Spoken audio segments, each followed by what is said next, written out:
Today on DNVR Buff Live, the Buffs have lost a transfer commit due to NCAA eligibility rules. What the hell happened? We'll talk about it.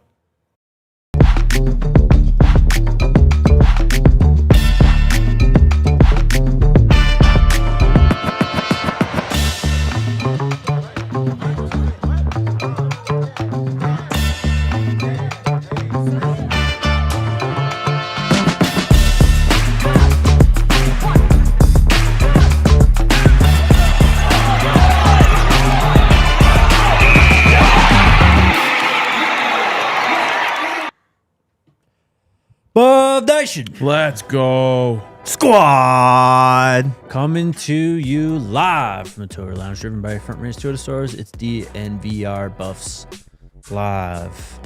On a Thursday, how we feeling? I feel great. Yeah? Living in Stitty City, baby. Me too, yeah. Feels great. Does feel great. You look really warm. I am very warm, very comfortable. A little too warm, maybe? No. You look so excited for Saturday's game. Sunday's game. Yes. We'll get there. And I love that for you. Slowly but surely we'll get there. We're all just citizens out here, just living life. Yeah, facts. Shout out to Stitty City, man. What a boom in population. It's one of the fastest growing cities in America. You got a hat tip on the NFL Instagram? Yeah. I saw that. An undeserved hat tip. What? This has caused a lot of consternation. I saw. Oh no. I saw. Hey, that hat tip. I saw that though. Hey. Yeah, shout out to Garrison, who's the real one who started it. Shout out Garrison. Today on the show, we will talk again about the Cleveland Browns head coaching search. We're going to talk Toosii and Syracuse. Crazy. We are. I just saw a hilarious tweet about that too, by the way. I think it might still be on my timeline. It has to be one of my favorite, I think, recent college football topics on Twitter. It's so college football. It's great. It's amazing. Elite content on Twitter. We're going to talk about Miami. They need to be stopped because they're trying to steal another star Duke Blue Devil player. What? He just got, someone trying to chirp Scotty in just a position where you just can't chirp. That's K-Max. That's K-Max. I know. After Scott's team knocked their asses out, we you just bro. can't talk. We not worried. Hey, you can do the... We just not worried about nobody from Green Bay, man. You see how that just rolled off my back, bro? I didn't even read that twice, bro. I didn't even pay that no mind. Wow. Hey, Cancun must be treating y'all nicely. I ain't gonna lie, it gotta be. We ain't even board our flight yet for Cancun yet. We're going to talk about Scotty's article. Shout out to you, bro. Fits for all offensive transfers in the go-go? Yes. Oh. It was pretty eye-opening for me, just kind of giving more a deep dive into all 17 offensive transfers that have been added. I'm excited to share some of what I kind of learned, uncovered with you guys. We got you. But we start today, yes, with Ezra Christensen. It's just unfortunate. And basically, he's just, he needs a waiver pretty much, right? And my first question when I saw this news was, well, what happened to the Diego Pavia ruling, right? Because that came through clearing JUCO transfers, and I got an answer because that was only for last year. The NCAA granted a waiver after the injunction last year, allowing eligibility through the 25-26 academic year for junior college athletes who have exhausted eligibility during the 24-25 academic year. That is the ruling that came through last year. So it was another 1 year aberration for no reason. What is going on here, man? Nothing makes sense, bro. We have a sport here. There has to be rules and guidelines. And when you change one, it can't just be for a year. Yeah. This isn't like a restaurant putting out trial menu food items to see what are we doing? We have to have some sort of structure, please, for the love of God. But can't someone else just sue and get it set again? That's pretty much where we're at. I mean, this case was, so what happened last year? A federal appeals panel dismissed the NCAA's eligibility case against Diego Pavia. So Yeah, it's just all court mumbo jumbo again, potentially, that we're going to have to deal with. But to be clear, Colorado knew that. Did they? Yes. And I have more information on kind of what exactly happened here. Is there was a belief from Ezra's side that he would be given a injury waiver for an injury that he sustained when he was in JUCO. And so that's the story that they were telling. And it appears as of now that that is not going to happen. So it wasn't just that Colorado thought the Diego Pavia ruling was forever and all was well. There was more at play in that situation. Yeah. I mean, clearly he thought he was going to be able to play. He went on visits. He was moving as if he had an extra year of eligibility, which honestly I can't even fault him for, because if at this point in time, man, if you think you have an inkling of a case to get another year of eligibility, you should just act as if you do. For sure. Because they keep on handing these waivers out like candy, and there seems to be no consistency in terms of who gets approved and who doesn't. Trinidad Chambliss is moving towards getting his 6th year, by the way, too. And it sounds like he's going to get it. Yep. And obviously this So what is his case for it? Bro, I don't know. Not I even really gonna act don't. like I know. Yeah. Not Because- even gonna act like I know. And that's the thing here is there's no sort of precedent that just gets applied across all of these cases. Everyone's on their own in their each individual battle against the NCAA. Right. And in this case, it sounds like that the NCAA just said no, and that was kind of the end of that. And I wonder if what's working in Chambliss's favor is the fact that he came from D2. So I wonder if they're just trying to deem his D2 years as, doesn't count against his eligibility, which I guess would kind of make sense, because it's kind of seems like where the courts are going, where it's just like either D1 is like looked at a lot different in terms of experience as opposed to JUCO, FCS sometimes, or maybe even Division 2, but I don't really know.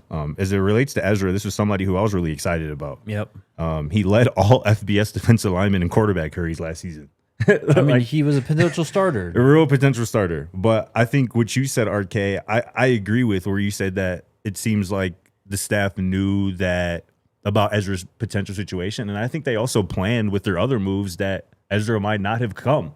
When you look at the rest of the moves that this recruiting staff has made via the portal on the defensive line, particularly at edge, like they've added a lot, right? I'm talking about Lamont Lester, Manny Iziogu, Toby Anene, Balansama Kamara, Vili, our guy from San Jose State as well. That's 6 edges right there. You got all the other names? You're not going to try that one?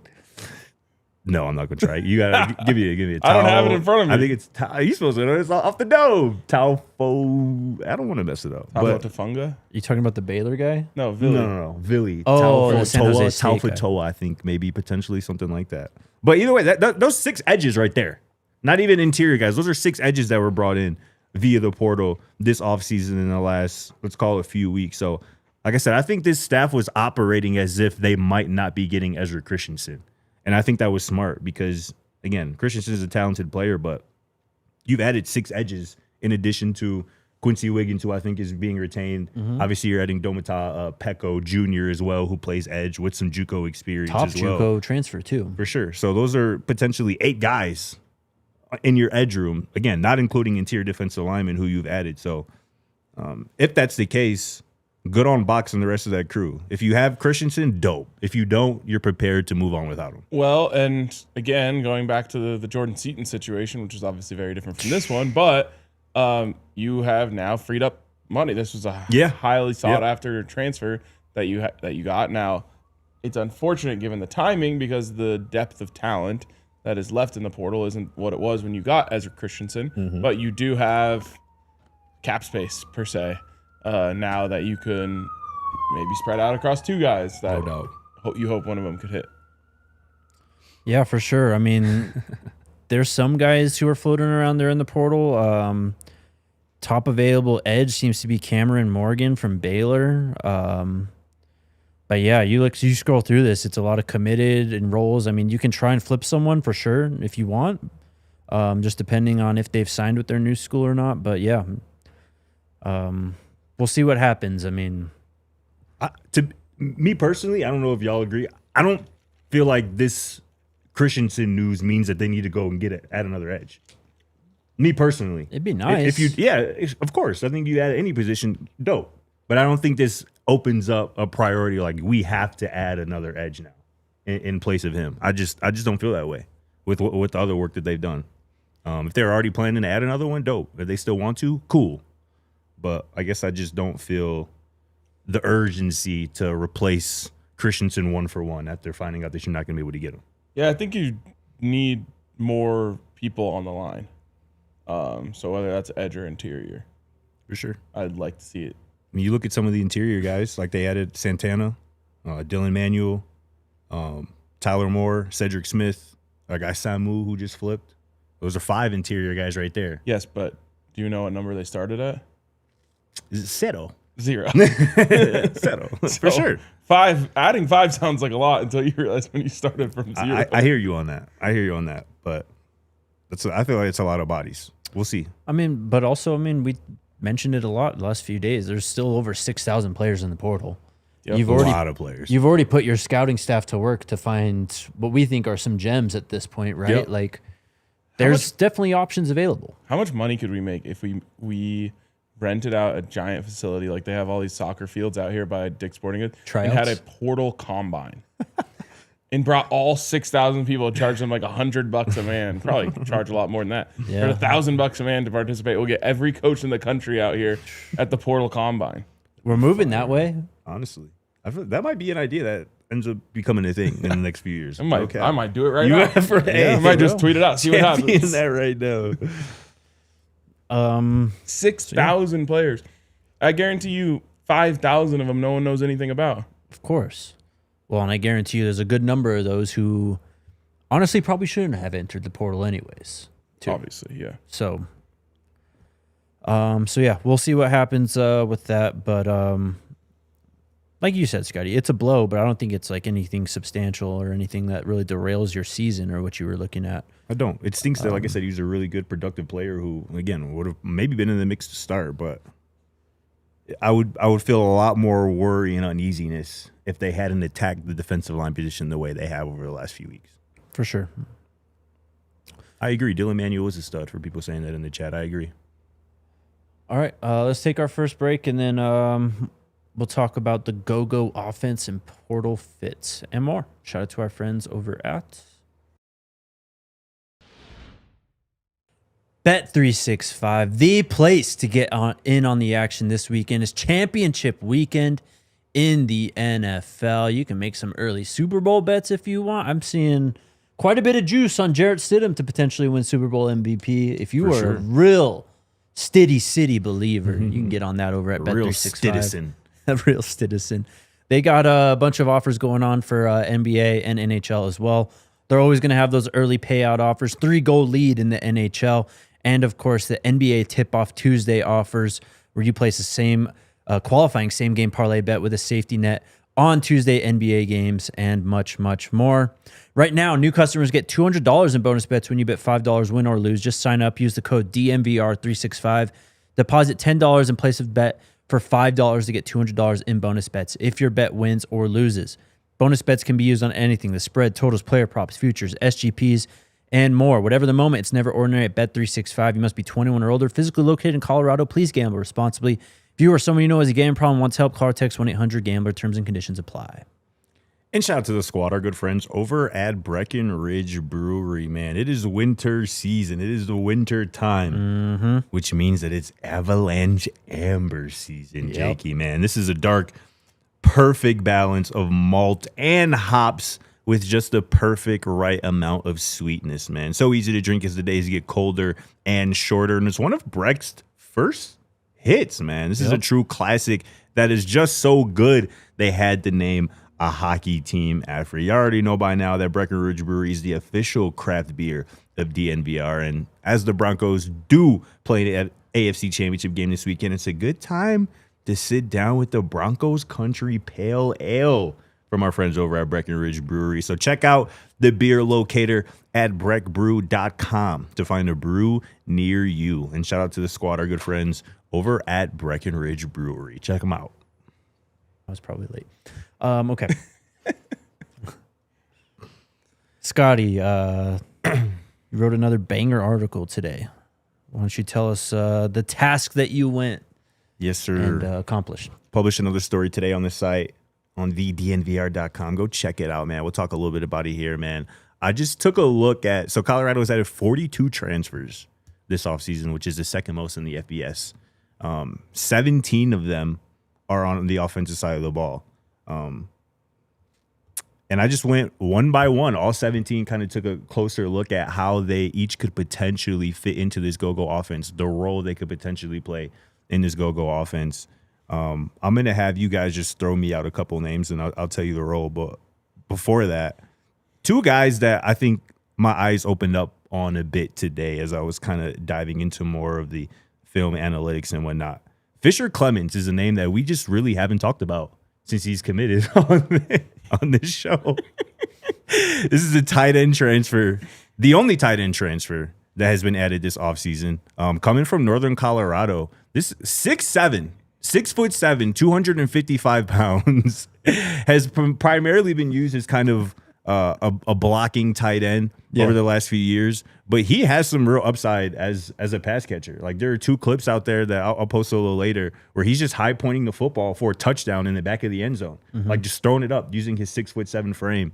And whether he ends up potentially being like a sixth offensive lineman in jumbo sets to, help the run game, or just being like a red zone threat, which I think he has the capability of, I think this is somebody who could potentially be an underrated piece of this offense. And as we know, Brendan Marion likes to get innovative. I think he's going to use tight ends, the ones who prove that they can play, like Zach Atkins. I think he's a perfect complement, Clemens is, to Zach Atkins' skill set as well. So that was somebody who, like I said, I was looking at today. I'm like, It's so funny that you bring that up, because when you said, I'm going to have you guys throw players, I was going to throw Zach Atkins. oh, yeah. Yeah. These are new players, though. All new players. Right. Yeah, okay. But I got you. I just, you're right. But I was thinking about tight ends No, in for this sure. Yeah, offense, because I think it's kind of like a mystery, almost. Yes, To exactly use a right. Sean Payton term, joker position for Marion. The role for him, I mean, in terms of just a Broncos, it's Caleb Lohner. Yeah. That's what he needs to be for this team. If you were down there in the goal line, around 5-10 yard lines, I mean, all he has to do is box a guy out in the end zone. I know Julian could put the ball up in a place that only Fisher Clemens can go get. Caleb Lohner was drafted Yes. in the NFL draft. Yes. He had 4 catches in his career. Yep. For 4 touchdowns. For 4 For touchdowns. 4 touchdowns, yeah. And Buffs fans saw one of them, right? Yep. On Folsom DJ. Field. Yep. Yeah, a couple years ago. Which I keep talking about anytime we talk about Lohner, because I'm like, that's like as long as a corner could be. For sure, yeah. For real. And that was straight up box Just out in the end zone. Turn around, I mean, straight up. That's you're a getting rebound. Yeah, a rebound exactly off a right. free throw. Yes. Exactly right. So I think Fisher Clemens can do some of that. I have my role for him as a sixth offensive lineman, potentially. But like I said, with the upside to be a red zone threat, a goal line threat, so to speak. The other guy, we talked a little bit about him when he committed, but Sean Kinney, the offensive lineman transfer from Lafayette. I think this is somebody who can be an interior Swiss Army knife, right? He has started games over the last 2 years at center, at left guard, at right guard, has played 1,500 plus career total snaps. Only allowed 1 sack during that time. So I think the starting center is probably going to be Pancake Hunter. But Sean Kinney can certainly slot in, start at center. He can certainly slot in and start at either guard spot, which I think are 3 positions on this offensive line that are wide open. And I think Kinney provides the experience, the size, to be a very viable player starter at either of those 3 spots. Was there anything stylistically about him that you thought made him a good fit for this offense? Just physical. And we talked about his wrestling background. Yes. You see that. Like the way he attacks angles and uses leverage, particularly on the interior of the offensive line, I think it's going to really help with this power run scheme that I know Brendan Marion wants to run. And I think he's added a couple backs. Richard Young, I think, obviously is another great fit for this offense, being that kind of power run, being really graded out well, pass blocking and run blocking as well, because that's something that these backs are going to be asked to do, and the ones who can do it effectively, efficiently, consistently are the ones who are most likely going to get a lot of playing time in this offense. So those 2 guys, I think, like I said, open my eyes a little bit, but I encourage everybody to go check that out on the site for the diehards. the DNVR.com. But I challenge y'all to throw out another name. One that we don't want to give it all away, but throw out a name. I was going to say Richard Young, so I'll think of another one. Yeah. Okay, Danny Scudero. That's the chain mover right there. Third and Scudero. I think third down is where he is going to really, really shine, right? 1,200 yards like he did last year is probably not viable in this offense with these other weapons. Sure. With more emphasis probably on the running game. But I think third down, got to have it situations, even in the red zone as well. With his route running, his ability to just separate at the top of routes, I think is going to make him one of Julian's favorite targets and got to have it obvious passing situations. So, like, the 2024 LeJontay Wester role, kind of. Yeah. I see it that way. I can see Cam Perry playing a similar role to that as well, but I think Scudero is third down is going to be where he thrives. Well, that was where I was going to go, especially because I have a new nickname, Scary Perry. Oh, let's go. So for Cam, I just had he's the route technician. Like he's going to be the guy when Brendan Marion has a passing concept where it's like, this is our number one receiver. We're gonna get him open, and I think Cam is going to be the best pure route runner on this team. Yes, and I think that is going to allow him to have plays drawn up for him specifically to utilize his route running prowess, his ability to just be a technician, get in and out of breaks, get in and out of routes, and make those tough contested catches too, like the one-handed one we saw in the MAC championship game. So I like that as well. I had Ernest Campbell as the true vertical threat. I think he's a true vertical threat in this offense. And obviously he has the familiarity with the go-go offense from last year, leading that entire team in every receiving category as a true freshman. It's pretty crazy. This receiving core is I think is going to be really, really good. It's giving me 2024 vibes. love it, man. Me too. Also, now we got Danny Phantom and Scary Perry. That's We just keep going with the spooky seasons coming for defenses. With Boo Carter too. Yeah. Boo. Yeah. Oh man, That's fire. But yeah, go check that out for the diehards. Make sure you become a diehard too if you aren't already, man. The Broncos Yes, are sir. about to be AFC champions. Hell I saw my yeah. boy Hank had a fire video today on the That site. video is sick. Yeah, talking about Jared Stidham and kind of his background and whatnot. So okay. not a better time to be a DNVR diehard. And we're running a sale right now as well Yep. as the Broncos are in the playoffs. So go lock in if you aren't already. And shout out to everybody who already is. You can come hang out for the after party too. if you want. Slide. Okay. Excellent work, Scotty. Appreciate it, though. National news now. Anything else on the team? Engel, you want to talk about? Oh, I did have someone. Go ahead and I'll think about it. Okay. Oh, I wanted to, because I can't go through and do this for everyone who didn't enter the portal.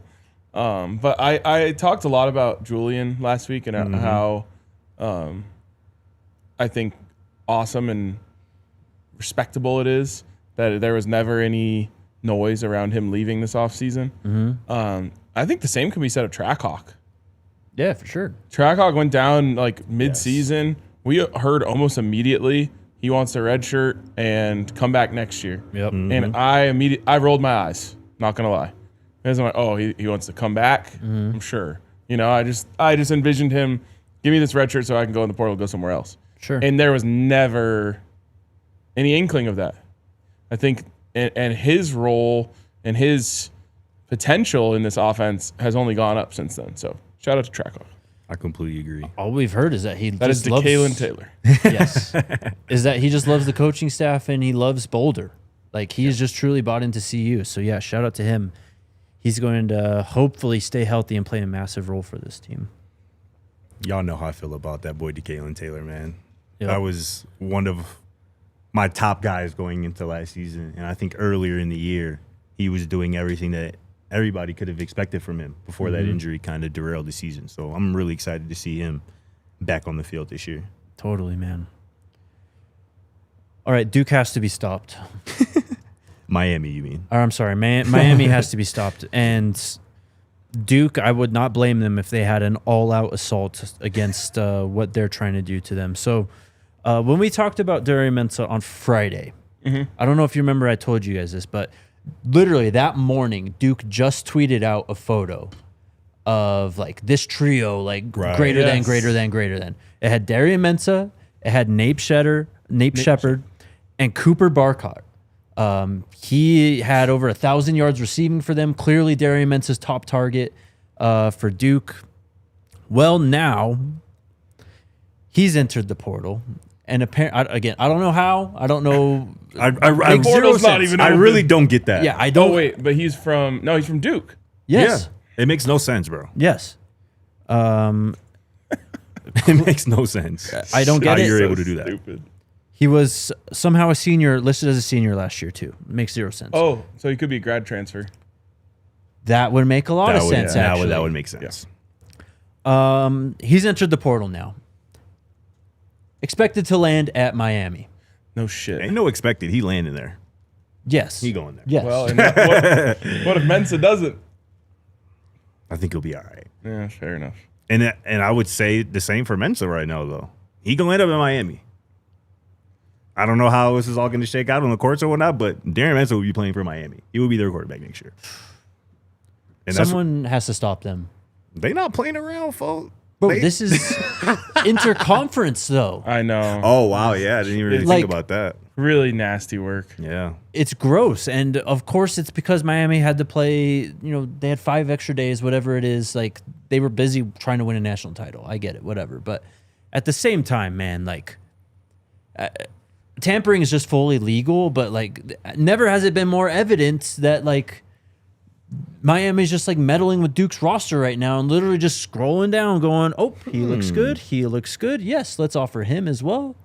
Like, it's clearly what they're doing. And this is the team that won the ACC title over them this I year. know. For sure. Yeah, shit's cooked, bro. I don't know what to tell you. Miami. There's no one stopping anyone from doing anything. So why would they not? It's What do you want, Miami to respect the game? I know, but like at the same time, like it's just happening right in front of everyone's face. I know. Like, If we could do the same thing to Texas Tech, I would be parading it on this show. of course, but like, I don't know, man. Like, where is just the urgency in trying to get this thing in order at all? If you want urgency, you got to take money away from people. That is how you will get urgency. So if Allstate says we don't want our hands behind the field goal posts anymore because we don't like the way that this sport is going, that'll cause change. If whoever the people that are putting all the money into the networks say stop, then it'll change. But guess what? No one's watching football. No one has ever watched football as much as they're watching it now. Yeah. So they're just continuing to make money. They don't care. And so no one cares. No one that can actually make things change cares. And Sean brings up a good point in the chat. We had talked about this on the show when the Xavier Lewis, the Wisconsin-Miami thing, the Wisconsin kid was trying to go to Miami and Wisconsin sued and they weren't trying to let him go. That was just swept under the rug. And I'm sure Miami... And it's Miami too. That's what I'm saying. I'm sure Miami took from that, oh, we clearly can do whatever the hell we want. Yeah. It's like the classic, it's the 6ix9ine meme Miami is right now. Stole that. I mean, They're going to every team. Stole that. You know what I'm saying? It's just crazy. It's like the hierarchy of college football. I mean, It is. I was going to say something, but never mind. It's the haves and the have-nots, bro. Do you got it or don't you? Yes. It's bad. And Miami got it. and yeah, like when we talk about needing a commissioner, we do. But like the commissioner's job is also still to just make everyone more money. But like, why is the ACC commissioner being like, yo, what the hell is going on here? Like, because Miami just took the ACC to the national championship game. Yeah. but Duke is your champion. Like, I don't mean a damn They don't give a thing. damn about that. They really wish Duke wasn't their champion. they really do, actually. Yes. That was a terrible look for their conference. Yeah. Swear. Good point. But yeah, we'll talk about more ACC drama on the other side of this break. Shout out to our friends over at Taco Bell, the absolute legends, man. They've just been crushing it this last year or so with their menu, bringing back some classics, also innovating on what they do so well already, too. The quesarito is back, man. I mean, need I say anything more? That thing is a legendary menu item. Nikola Jokic is on board. He has tried the quesarito. Don't miss out. Don't let that happen to you. Go pick one up right now. You can get it with the spicy volcano sauce, which is also back. Pair that with the quesarito. Man, I'm trying to tell you, Taco Bell has just been on it. And check out that crispy chicken menu as well. I love the tacos from there. You can get just the strips if you want, get it in a burrito. Again, they are really just killing the game in terms of their menu. Can't say enough good things in terms of what they've done the last year or so. And you know, the classics are always going to be there for you as well. With the football playoffs taking full effect, be the hero of the party, and don't forget to pick up a crispy chicken game day pack featuring those chicken strips, soft tacos, and Taco Bell's amazing nacho fries. This is definitely a winning combination. Live Moss at Taco Bell. And shout out to our good friends over at the Colorado Soccer Association, man. The CSA is the official hub for over 65 soccer clubs across the great state of Colorado, offering programs for youth players, adult players, coaches, refs, and families who just want to get and stay involved with the game. Kids can kick off their soccer journey as early as age 3. So whether you're playing for fun, whether you're competing at the highest level, or trying to explore a career in soccer, there is something for everyone over at CSA. And also be a part of history. As y'all know, this year, 2026, the World Cup is coming to the United States, and a new NWSL team, Denver Summit FC, is joining Colorado. So there's honestly never been a more exciting time to play, cheer, and be a part of the soccer buzz here in Colorado. If you want to get involved, just visit coloradosoccer.org to find a club near you and be a part of the future of the game. Shout out to the Colorado Soccer Association. All right, back on the show. Perhaps the most ridiculous thing we've talked about in a couple days. I don't know. And saying in a couple days, It's been a lot of ridiculous I mean, things. that too, but this one takes the cake. When was this? December-ish? Around signing day, I want to say? I think it's all right, yeah. You remember this if you've been on Twitter, but the rapper Toosii committed to Syracuse. Yes. He was going to play wide receiver for them. Jake, were you familiar with the rapper Toosii before he committed Not at to all. Syracuse? No. Me either. Not at all. Do you have any background on Toosii? Yeah. He's got some stuff out there. I got some stuff in my library for Toosii. He is a player in college football history. He was trying to be. May no longer be the case now. In 2020, I have an album from him downloaded called Platinum Heart. 2020? Yeah. My favorite song on there. You heard that? Listen. You right? Listen. Locked Yeah. What's my favorite song? Not Easy. If y'all ever heard Not Easy by Toosii, it's fire. All right. But 2020? 2020, yeah. He's been around for, some years. So this guy's He's not young.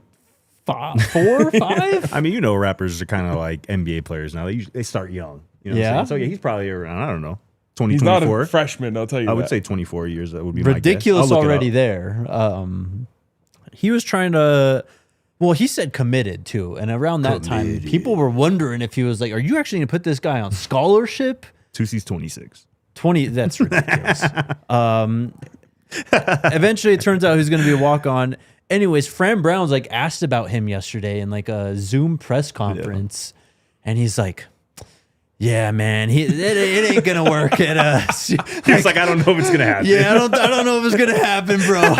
There's just, like we got to give these opportunities to some kids. Not looking in the camera once, just like he's like, yeah, just. He's like, we got more players coming in. And Yeah. I don't know.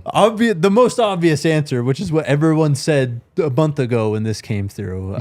Anyway, so now it looks like I just like it's like Ron Burgundy drinking the milk.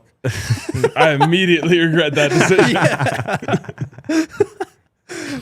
just the most hilarious press conference. Anyways, Toosii, his football future's in doubt. Let's just say. Aw. So somebody, I think, replied to that video of Fran Brown talking about it and goes, what you expect? You have no film. Talking about he sold the F out of that dream to you, didn't he? And Toosii replied to that post in a now deleted tweet saying, I know this makes for a great story, but I actually decommitted. Is what Toosii said.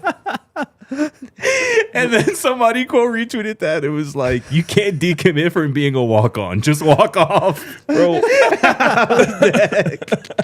Bro, why is this giving me energy of the video where I turned it down? He's like, did you go to college? He's like, I turned it down. Really? Yeah, they was going to give me like 5, 10, 10 million. 15. He was like, wait, big band in Jackson. Bro, there's like a whole Instagram page that's like dedicated to posting that like every day. He posts it every day, and every day it goes in my feed because I watch it every time. But he was like, wait, hold on a second. You got a scholarship. Yeah. It was would pay me like 5-10 million. Big band in Jacksonville. I don't even know who that dude is either, that rapper. But he's forever. One of my it's the best lie ever told. Facts. This sport is just the gift that keeps on giving, man. It's unbelievable. It's stuff that's out of a video game or out of a comic book, like Fantasyland stuff that just every day makes headlines, and it's going crazy. Dalvin had a big tweet about it yesterday too. Like, holy cow, man, it's hilarious. Bro really said I actually decommitted. I said actually. It was me who said I'm good.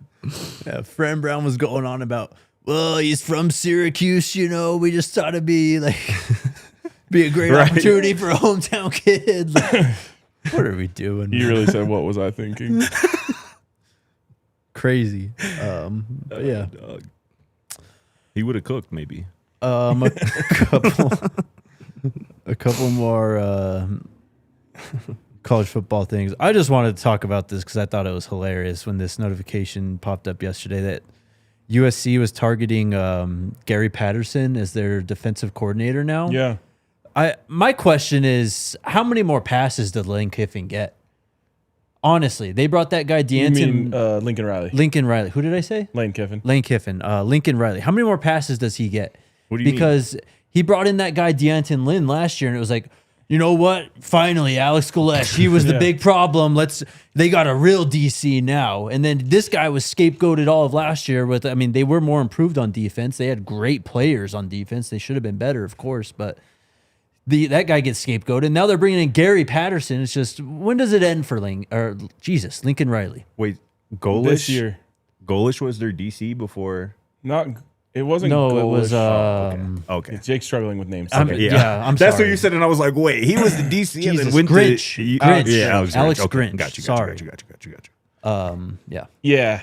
I don't know. I mean, I think this year, like if they don't do anything special this year, I think they'll try something new next year. Gary Patterson, former S-tier DNVR Buffs head coaching candidate. Wow. Gary Patterson in elite company with Kalani Sitake, Kenny Dillingham, Coach Prime, Sig, and of course Kurt Signet. Yes. Yeah. I mean, they were good this year.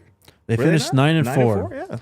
Yeah. They lost to TCU in the Alamo Bowl. Right. That was a good game. They've been placed in a bunch of like way too early top 25s and stuff. It's just, I don't know, man. It's just, that's just been the thing for Lincoln Riley teams going back to OU is can they figure out defensively? And I just think it's hilarious that he keeps getting a pass for this stuff. I agree that this has to be the year though. You got Maeva coming back, right? Mm-hmm. You've got a DC who has head coach experience. Like this has to be the Bear year. Alexander was scapegoated out of there. He goes and true. just balls out at Oregon. Yeah, for sure. Like he could have been a top 50 draft pick this year if he wanted to, but Oregon's got so much money they retained damn near the entire roster, including him. So that was a crazy one because I remember he was originally connected to Colorado. Yeah. He went to USC, completely disappointed. Yeah. Went back into the portal. Everyone's like, he's just chasing another bag. This guy sucks. And then I'm like watching an Oregon game, and they're like, key players, number one, Bear Alexander. I'm like, what the hell? well, and then Lincoln Riley had that quote when Bear Alexander was on the team talking about like our players just got to practice harder, like talking about work ethic. He was like, kind of shading him for sure. And it was like directly at Bear. He said Right. something along the lines of like Bears just got to like bring it more or something like that. Yeah. Like, I don't know, man. This guy just gets such a pass. It's crazy to me. Yeah, I mean, but imagine like the embarrassment that they have after what all they did to get him. Yeah. You know, they paid him more than anyone had ever been paid at the time. They bought him 2 houses. Are you serious? Yeah. They bought him one like by the facility and one in Malibu. What year is this for him? This is going to be his 4th season. He had 2 years with Caleb, I believe. This might be his 5th year, I think, at USC, right? Yeah, this will be his 5th year. That's crazy. That's what I'm saying, though. Like, this guy's been there for... He was supposed to be the God-sent answer for them to return back to national dominance. And they... I don't know. They're still just a middling Big Ten team, which that probably has a lot to do with it. Well, and I mean, so it went after Caleb, it was Miller Moss, right? Yes. He was there for a year, and Yes. That must have been when they went 8-5. yeah, and he was 23. like, okay, fine. Then this last year, they go to Mayava, Yeah. and Mayava looked good, but like the like quarterback whisperer, like play with Lincoln Riley, you're in the Heisman, you're going to New York thing is starting to wear off too, and that is not good for them because that's kind of the thing he had going for him. Yep. I mean, it's just, I don't know. What does another 9-4 season do for them this year? You know what I mean? Like, Yeah, that's what I'm saying. They got to get to minimum 10, I think. you got to compete for the Big Ten title. I don't know how realistic that is. I don't know if there's any excuses anymore, at least when Indiana's in your conference. The excuse is they're about to learn that they should have never gone to the Big Ten conference. And I think the excuse is that for sure. Indiana's in the conference now. Or they always have been, but they're good now, along with, Ohio State, Oregon. Yeah. So I don't know. I just wanted to bring that up because that was my immediate thought when I saw the Gary Patterson stuff yesterday. Was how many more names is he going to run through? Gary Patterson has been retired for like 4 years. Yeah, he hasn't coached since that the year before they went to the national title, right? I think so. At TCU? Maybe he's been like an analyst. Well, yeah, I think he was on the Texas staff. I think for like an analyst position or something. But I think we were talking about him as a potential candidate when Charles Kelly left, and they were hiring Coach Livingston that season. Yeah, he hasn't really been like a full-time coach. The year after he left TCU, he was a special assistant to the head coach at Texas, took a year off, and then was a consultant at Baylor in 2024, and then took a year off this past year. Yeah. He's just cashing checks. For sure. Now he's got to lock back in. He hasn't been a DC since 2000. Well, yeah, because he was a head coach for 15 years. But just the pressure of that, 20. Yeah, 20. the pressure that they've created for that position now too. Wow. You know what I mean? Like, yeah, exactly. He kind of has to walk in and deliver right away, or else he's going to follow the same path that D'Anton Lynn and now Alex Grinch has followed. Yeah, totally. Damn, he was their head coach for 21 years. That's kind of crazy. Bro, he brought TCU. them out of, like, he was the coach that got them into all the conferences and stuff. Andy Dalton. And Yeah, right. Yep. Well, I remember watching a Rose Bowl because I kind of grew up rocking with Wisconsin Badgers. I told you all this. Oh, yeah. I remember that Rose game. Bowl, Yeah. Wisconsin, TCU. Yeah. That was one of my favorite ever. I love when they do the Rose Bowl helmet. Yeah. And TCU did the horned frog with the rose sick, bro. in its mouth. Yes. Elite, bro. That was when TCU was like the drippiest uniform team in the country, you know? Like, definitely. It is true. Okay. Damn, that would be tough. If the Buffs went to the Rose Bowl, like we're not putting red on our helmet. Absolutely. But it would be cool to have a rose. White roses? Ooh, a white rose. Could work. Hey. Why do you think no one wants to be the coach of the Cleveland Browns? If anyone should be able to answer this question, it's you. I thought I had a good answer for Scotty. He didn't agree. What was it? Tell the people what your answer was. I think the coaches are looking at the cap situation. They see a massive Deshaun Watson hit, and they see the quarterback room with him being in there and Shedeur potentially and all that noise too, and they're just going, no, thank you. I think it's because it's one of the worst franchises in sports history. That too.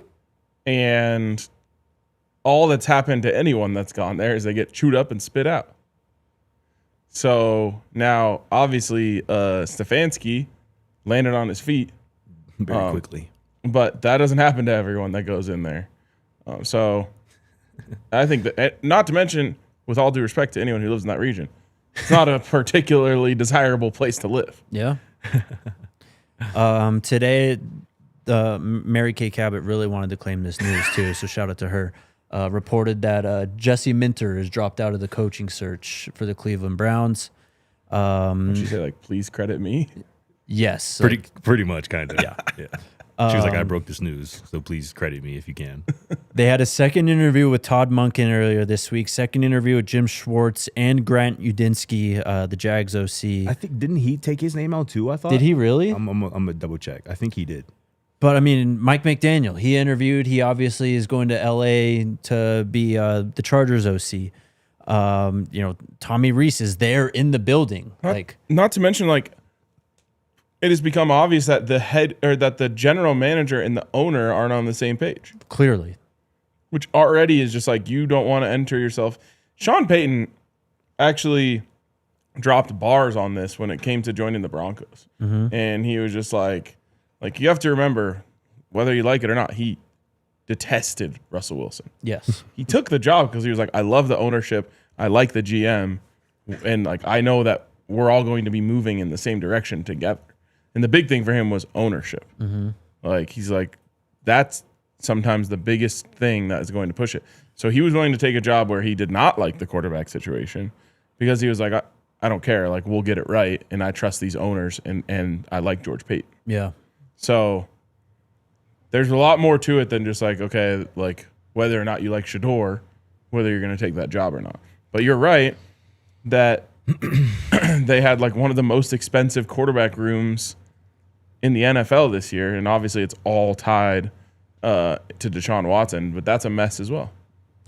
Totally. And I mean, to your point there, Jimmy Haslam he just has a reputation. And it's just clearly you're going to go into an interview and you're going to have to talk to him. And you're probably seeing firsthand why the Browns are the way that they are at this point. Yeah. It's just, I don't know, man. It sucks for Shedeur. It does. I just feel like if you're a young coach too, like, the term career, I'm not even going to use that, but like if you're a young coach, like that's not a place you want to go. Like that could be a stain on your resume for the rest of your coaching career potentially, just because of what the Cleveland Browns organization has been throughout its history. And I think a lot of people were just shook by that.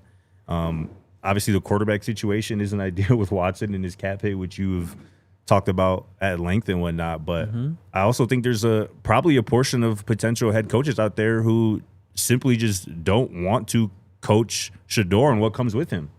I think that's wrong, obviously, but I think it's undeniable to think that there are people out there who think that way. People in the NFL in particular. So that sucks for Shedeur, because I think he did more than enough as a rookie to prove to people that he is a guy that you can build around as a franchise quarterback. But and with him being a core piece of that incredible rookie class they have, you would think that would be enticing to someone, because you got a bunch of key players that are cheap and young and, are going to be the core of this franchise moving forward. But I just think the stink on the franchise is too strong. A guy like McDaniel, he only gets one more chance at this. Like if he fails at his next head coaching stop, or not even failed, I wouldn't say he failed in Miami. If he doesn't do great in his next head coaching stop, he's done. He's not going to get a third opportunity. So anyone in his corner would be like, bro, you're not going to roll the dice on your career in Cleveland. Yeah. Sean, I think, is exactly right in the chat. Can't afford to have a Cleveland stint as a young coach. That can taint everything. Yeah. Facts. For sure. Deshaun Watson is scheduled to have an $80 million cap hit. That is 25% of the Cleveland Browns cap for 2026. And the Browns are expected to be paying him through the 2029 season. Deshaun Watson will be 34 years old in 2029. Easily the worst contract ever handed out. The worst trade and contract, too. Yeah. Yeah, because they gave up multiple firsts. I mean, they kind of got one back with the trade to move back to get Mason Graham this last year. But okay. Well, that that has nothing to do with that. We need a 30 for 30 on this, because Deshaun Watson was a really good quarterback once upon a time. Like a really good NFL quarterback. He was top 5 once upon a time. 2-month-long campaign about how the Broncos should trade for him when he was trying to get out of Houston. Bro. He was real spill. I know Jake and I talked, but he was real spill like one of my favorite quarterbacks in the league. Totally. I mean, going all the way back to beating Alabama in the national championship. Absolutely. And it was to the point where I loved and still do love Baker. I loved him in Cleveland. And even when that happened, I was like, yeah, you trade for Deshaun Watson. Yeah. But that was in the midst of all of this. And that's kind of where I was going to as well, where it's like, was it that in terms of how he just fell off a cliff with his play? Was it that having the mental, kind of weight on him with all the off the field stuff? Is it because he just simply had to take a year or two off from the game? Like what? Or was it Stefanski in the Browns? Or was it just the Browns franchise being the Browns franchise? Like I want to know. what led to that. It's a falling off combination of cliff. it all. Yeah. It has probably to be. is. I mean, he didn't play football for a year. That alone is no one. Can't think of anyone other than just like an injury, but like people who have actually been away from the game. Yeah. Like, remember Le'Veon Bell? Michael Vick is the only player I can ever think of doing that. Facts. But it's like he came back, Watson did, and was like, do you even know how to play anymore, bro? I mean, bro, and he was like 26 years old, 27 years old. Like, Yeah, and that's why I was so convinced. I'm like, yeah, I mean, even with a year off, he going to be straight. Like, if he could just get back to even 80% of what he was, like, the Browns did the right thing. But obviously, it's crashed and burned. It's gonna be a wild 30 for 30 one day. I need it. it's going to be unreal. And then earlier this week, of course, everyone saw it, the Baker tweet. Yeah. Going at Stefanski. What did y'all think of that and everything that's gone on in Cleveland with Shedeur? I always again, as someone who was very in on Deshaun Watson's talent before everything spiraled out of control, I still hated it because Baker. First of all, I've always been a Baker guy. So He was like the savior. He brought you back to the playoffs. And because of one season where he came back too soon from a shoulder injury, which he came back too soon because he wanted to give everything he had to the city. playing hurt. He didn't play well. Because of that, you punted on a former first-round pick who was like so in on Cleveland. Pick. But this is why What the did I say? Browns are the way. First round. Oh, yeah, number 1 overall. This is why the Browns are the way that they are too, though, because I feel like any champion or any type of championship caliber organization or any just organization that has any type of winning pedigree would have talked to Baker at that point and been like, you got to look at the long road as opposed to this next year type of thing, right?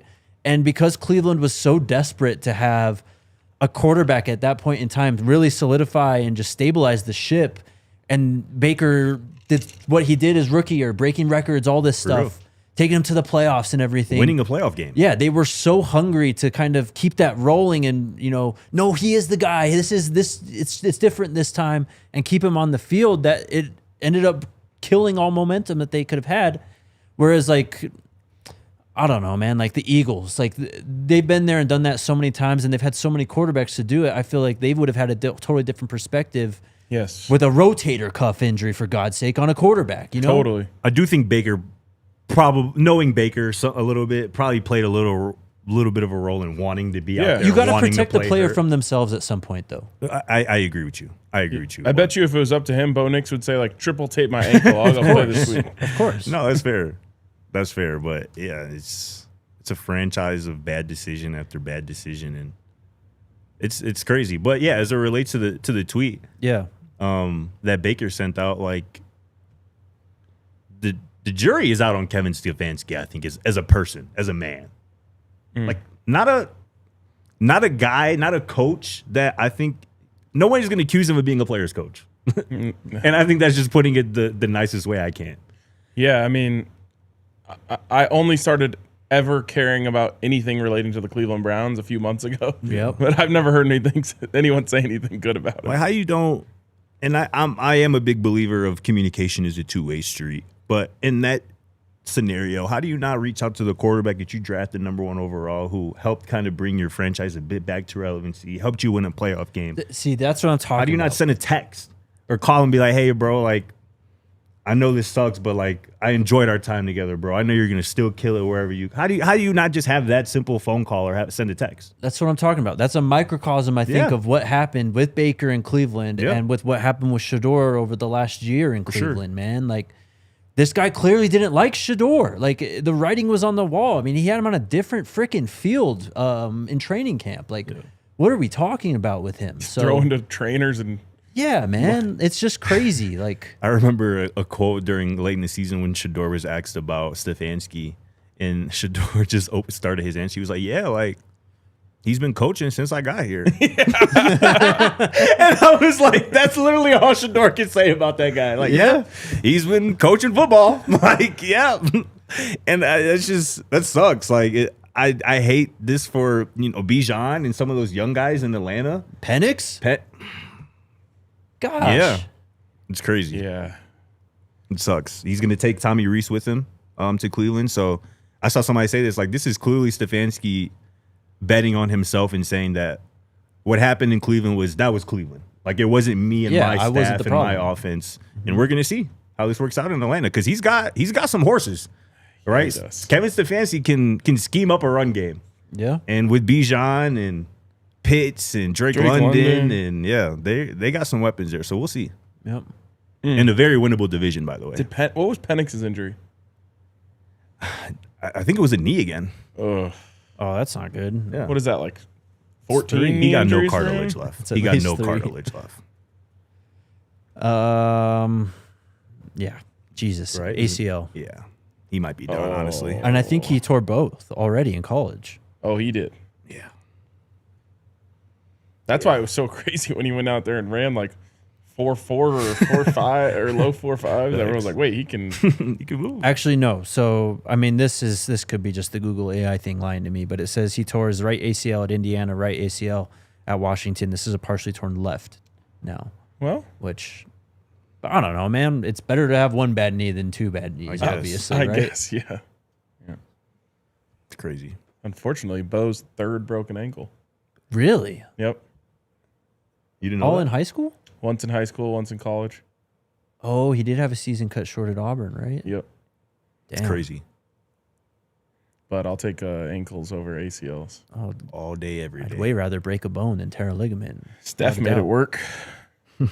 For real. He don't got no ankles. Anything else for today? No. I mean, who are the Browns going to hire? Bro, I don't know. Again, I'll run through the list. I mean, it's Todd Monken, who had a second interview a couple days ago. Jim Schwartz, who was their DC last year. He had a second interview earlier this week. Did you ever find out anything about Udinsky? I mixed it up. He's still in the running. That might be the guy. Udinsky. Yeah. You're going to take... I never like taking the offensive coordinator of an offensive-minded head coach. Udinsky's DC, isn't he? Oh, DC. I think Udinsky's It says OC. DC. Oh, he's their OC? Mm-hmm. Oh. I mean, it's like taking a Davis Sean Lowe. Payton. Yeah, I mean, it's Offensive worked coordinator. before. It's just For like... sure. It's hard to know how much involvement or how much credit they deserve, but True. if they can implement, like we've seen, McVay had Zach Taylor, which... Kind of shaky. but he also had KOC. Yes. I was going to say, where was Udinsky before the Jags? Was it Well, I think the biggest... Minnesota? I thought he was with him in Tampa. Yeah, Minnesota. Oh. He was the assistant OC and quarterbacks coach in Minnesota. The biggest example of what you're talking about, though, is Andy Reid. Like, if you hire an Andy Reid OC, shoot, you know firsthand. I cannot believe he almost got another job. He still might. Is he still interviewing, Nick? Well, I thought he was like, they thought the Titans were going to give it to him. I thought there was another one, too, that he was in the running for, had a first or second interview with, but... Who'd the Titans end up to? Oh, Robert Saleh. Robert Saleh, yeah. Do we have anything, super chats or questions, Alyssa? No. Alrighty, chat. Tomorrow is Friday, last show of the week. Bring the Friday vibes. We will do our best to do so as well. And we'll be back to talk Buffs, college football, everything else related. Let's go, Buffs. We all silly like the mayor.